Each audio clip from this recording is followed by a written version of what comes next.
demais! O vídeo de hoje é sobre, resumindo, o episódio 11 do dorama Quando o Telefone Toca. Se você gosta desse tipo de vídeo e tá acompanhando a saga de resumindo todos os vídeos que vão estar aqui na descrição, inclusive, já se inscreve e deixa seu like aqui no canal. Não esquece de dar o like e seguir o canal. Vamos lá! O episódio 11 começa mostrando um epílogo 3 anos antes, no dia do casamento deles. E o momento em que eles chegam em casa totalmente em silêncio. E a única coisa que diz pra ela no dia anterior é que ela não precisava fazer nada e que ele não sabia que horas que ia voltar. Bem frio e rígido com ela. Mas o pensamento dele era que ele estava muito feliz de tê-la finalmente como esposa e que era isso que ele queria dizer para ela, mas que não conseguiu dizer há 3 anos atrás. E que agora ele está triste por não ter dito isso. E que agora ele tá pagando o preço por não ter feito isso anteriormente. Voltando para o presente, onde ela sumiu e o lugar em que ela está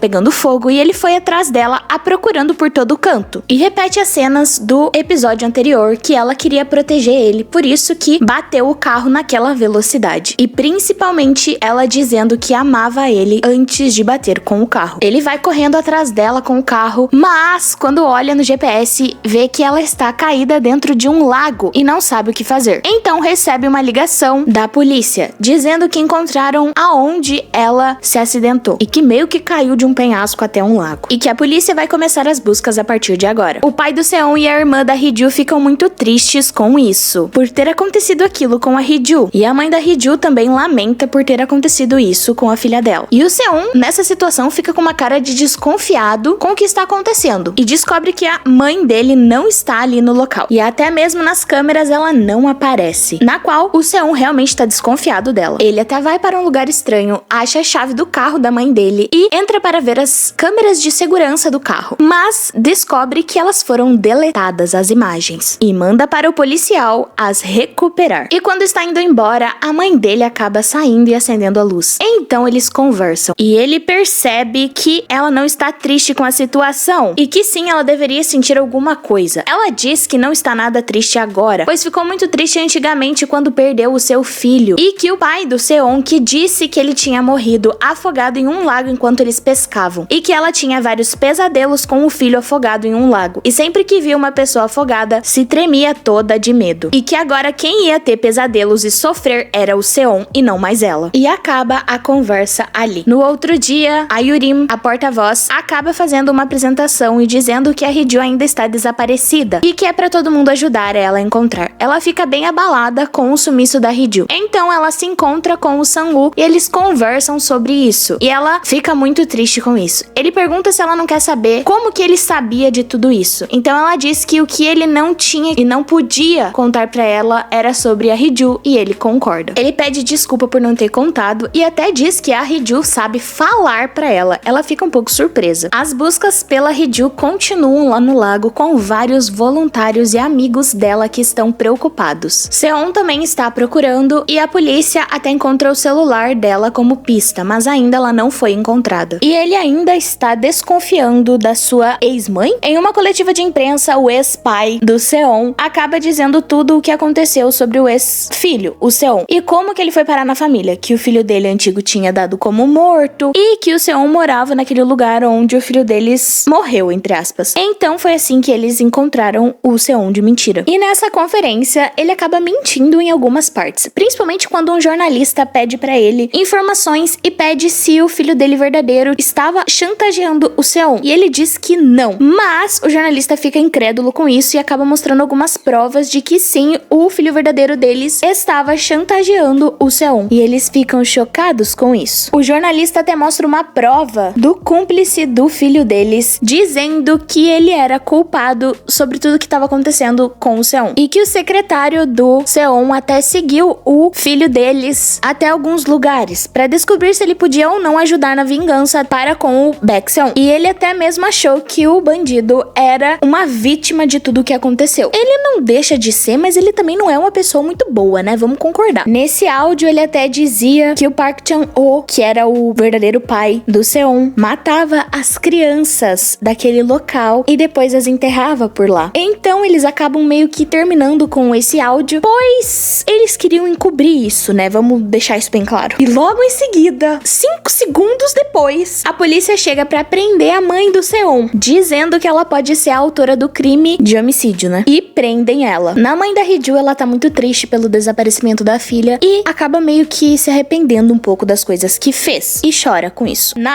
ela pede pro pai dela contar a verdade sobre o Park Chan-o para todo mundo. Ele diz que não vai expor nada ainda. Na delegacia, a mãe do Seon vai até lá. Ela fica bem por cima e se acha bastante, pois acha que vai sair impune dessa. Mas o policial diz que ela não está ali pela Hong Hee-ju, e sim por outro crime que ela cometeu. Eles até mostram um vídeo pra ela desse crime. O Seon entra em cena e mostra que quem era a pessoa que ela estava sufocando era o Park Chan-o, o verdadeiro pai dele. A cara dela é impagável, desculpa, eu precisava falar isso. E que os dois tiveram uma conversa antes de ela fazer o que ela fez. Ela queria que ele pedisse perdão por ter matado o filho dela, ou tentado, né? Mas ele disse que a poupou do sofrimento que o filho dela poderia trazer para todos ao redor. E que ela sabia desde o começo, pelo menos ela foi percebendo, que ele substituiu o filho dela pelo filho dele. E que o orgulho que deveria ter sido dela acabou sendo dele. E depois ela faz um sufocamento com o travesseiro no pai verdadeiro do Seon. E isso tudo acaba sendo gravado pelo anel que ele tem e que depois foi passado pro Seon. Foi por isso que ele tem essa prova de ela ter feito isso. E quando volta pro Seon, ele está tentando persuadi-la para que ela conte onde está a Hee-ju e que a pena fica menor se ela confessar, pois agora eles têm o celular e a câmera do carro dela funcionando. Mas ela ainda não confessa e ainda fica meio que ameaçando o Seon, dizendo que a Hee-ju não está mais viva. Nos mostra também o que aconteceu com a Hee-ju e o bandido, que eles bateram o carro, se machucaram e ficaram inconscientes, mas que alguém os pegou e levou para outro lugar. Ainda não mostra se a Hee-ju está viva ou não, mas a mãe do Seon não dá o braço a torcer em nenhum momento. E mostra agora que a polícia já tem as imagens que queria e que sim, a mãe do Seon sequestrou a Hee-ju e está a mantendo refém em algum lugar. E agora sim a Hee-ju tá viva, ela não morreu. E mostra a mãe do Seon meio que fazendo uma chantagenzinha psicológica na Hee-ju. E eles meio que dizem até o plano dela, que era fazer com que a Hee-ju ficasse escondida por 20 anos e fazesse com que o Seon sofresse durante esse tempo todo de ter ficado longe da Hee-ju. Os dois choram dizendo esse plano meio que juntos e a mãe do Seon com aquela cara de cínica. Meu Deus, queria dar 3 tapas na cara daquela mulher. Mas é meio que isso que acontece. Agora, então, um policial acaba entrando na sala deles dois e diz que eles encontraram a Hee-ju. Então vão todo mundo atrás dela e vai um monte de gente buscar ela. Mas ainda mostra o plano da mãe do Seon, que ela tinha um cúmplice, que caso acontecesse alguma coisa com ela, ele queria assumir o caso. E que o plano era salvar o filho dela e depois matar a Hee-ju. E é o que ele vai fazer. Então, acaba mostrando vários carros correndo atrás pra ir até a Hee-ju e encontrá-la. E o ajudante da mãe do Seon acaba meio que não fazendo o que ela quer e deixando a Hee-ju ir embora. E deixando o filho dela ainda preso lá naquele lugar. Ele tenta de todo jeito deixar aquele bandido preso, mas acaba sendo surpreendido pelo pai do Seon, que chega por trás com uma arma, dizendo para ele abrir aquela porta. E que agora o pai do Seon quer limpar a própria sujeira, né? Indicando que meio que ele quer tirar a própria vida do filho dele. A Hee-ju acaba fugindo pela floresta e escuta um tiro. O Seon ainda está procurando ela com o carro, mas ainda não a encontra e ela acaba até caindo de um penhasco. No tiro que aconteceu, não mostra quem levou o tiro, mas eu acho que foi o cúmplice da mãe do Seon. Então eles, os dois, o filho e o pai, estão tentando lutar contra aquela arma jogada pra cima. Mas quem leva a melhor nessa briga é o filho e que tira a arma do pai. Ameaça até em atirar no próprio pai, acaba disparando um tiro, mas não mostra quem levou esse tiro ainda. E então mostra a Hee-ju acordando no meio do mato. E o bandido andando por lá com a arma a procurando. Ele até encontra ela, mas ela acaba conseguindo correr até um carro que encontra na rua. E é o Seon nesse carro e ela fica até um pouco desnorteada com isso, mas finalmente encontra o Seon. E ele ajuda ela a levando pra casa, deixando com que a polícia procure esse bandido, porque ela diz que ele está ali ao redor ainda armado. Então a polícia acaba indo procurá-lo. Mas quando estão saindo, o bandido meio que aparece na frente do carro deles e com a arma ameaça, falando pro Seon sair do carro. E então o Seon sai do carro e acaba sendo ameaçado com a arma pelo bandido. E a polícia até tá vindo atrás. Por que a polícia avisa que tá chegando, hein, gente? Isso me deixa um pouquinho brava. Mas tá, a polícia os localiza localiza mas o bandido e ele acabam tendo uma conversa sobre o Seon não querer as coisas dele e nunca quiser ter tido a vida do bandido. Mas o bandido acaba dizendo alguma coisa no ouvido do Seon que deixa ele muito abalado, mas não é nos dito o que ele diz ainda. A polícia acaba o cercando. Depois disso, o Seon tá muito abalado e acaba chorando. O bandido até diz que ele conseguiu fazer o que ele queria, provavelmente fazer o Seon sofrer, e então acaba dando um tiro em alguém. Não sabemos quem levou o tiro, se foi a polícia que deu um tiro no bandido ou se foi o bandido que deu um tiro no Seon ou na Hee-ju. Não sabemos, corta aí. Então vai pra cena do Seon com a Hee-ju de 3 anos atrás e mostra que se a Hee-ju tivesse se revelado falar desde o começo, como a vida deles teria sido. Que ela teria se declarado pra ela e falado que ela tá feliz por ter casado com ele. Mas isso eu acho que é só uma ilusão que eles estão tendo ali. Mostrar como que seria se nada disso tivesse acontecido e se eles tivessem se juntado desde o começo. Mostra ela se declarando pra ele e vários momentos fofos entre eles que eles poderiam ter vivido, mas que não viveram por puro orgulho dos dois. Até mesmo se beijando e se curtindo aos montes. Mas que isso não passou de uma mera ilusão e mostra a realidade da Hee-ju sentada no sofá, triste, se arrependendo por não ter feito isso quando podia. E que ela queria saber o que o sequestrador tinha dito pra ela naquele dia. Ainda não tem a resposta, mas acaba recebendo uma ligação. Mas não é nos dito quem é a pessoa da ligação. E o episódio 11 acaba dessa forma misteriosa. Amanhã eu já trago pra vocês o episódio 12 aqui resumido, então volte aqui no canal para saber mais sobre esse dorama e sobre o último episódio, que é o 12. Eu espero que você tenha gostado desse vídeo, clica no like aqui embaixo, se inscreve no meu canal e assista os outros vídeos aqui do canal, não só os resumos. E eu espero que você goste dos meus vídeos. Bye bye, see you!